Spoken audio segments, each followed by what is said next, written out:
नाशिकच्या सुरगाणामध्ये पत्नीनं कुऱ्हाडीनं पतीची हत्या केल्याचं समोर आलंय। दरम्यान आरोपी पत्नीला पोलिसांनी ताब्यात घेतलंय आणि तिची चौकशी सुरू आहे। पाहूया।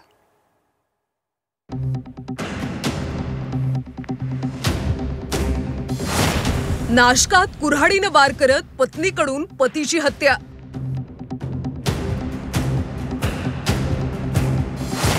दोन महिने शौचालयाच्या शोष खड्ड्यात लपवला मृतदेह।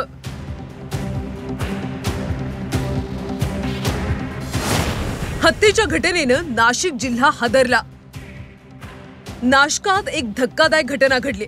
पत्नीनंच पतीची कुऱ्हाडीनं निर्घृण हत्या केल्याचं समोर आलं। तब्बल 2 महिने घरातल्या शौचालयाच्या शोष खड्ड्यात मृतदेह दफन करून ठेवल्याचा धक्कादायक प्रकार उघडकीस आलाय।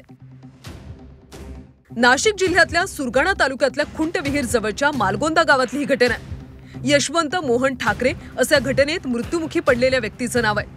या प्रकरणी पोलिसांनी संशयित पत्नी प्रभा यशवंत ठाकरे हिला अटक केली। 14 एप्रिल 2025 पासून यशवंत हा बेपत्ता होता।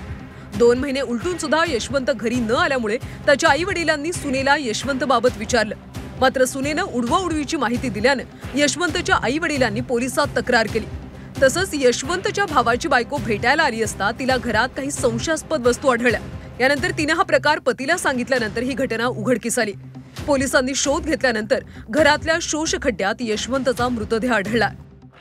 त्यांची खूप वेळा मारामारी झाली होती, भांडणं झाली होती, घरामधला क्लेश होता आणि त्याचाच बदला म्हणून दारूच्या नशेमध्ये अशा स्वरूपाचं काही कृत्य केलेलं आहे। महिलेने पण दारू पिलं होतं। तिचं म्हणणं आहे दारूच्या नशेमध्ये मी हे केलेलं आहे, परंतु या बाबतीमध्ये तपासामध्ये काही खऱ्या गोष्टी समोर येतील।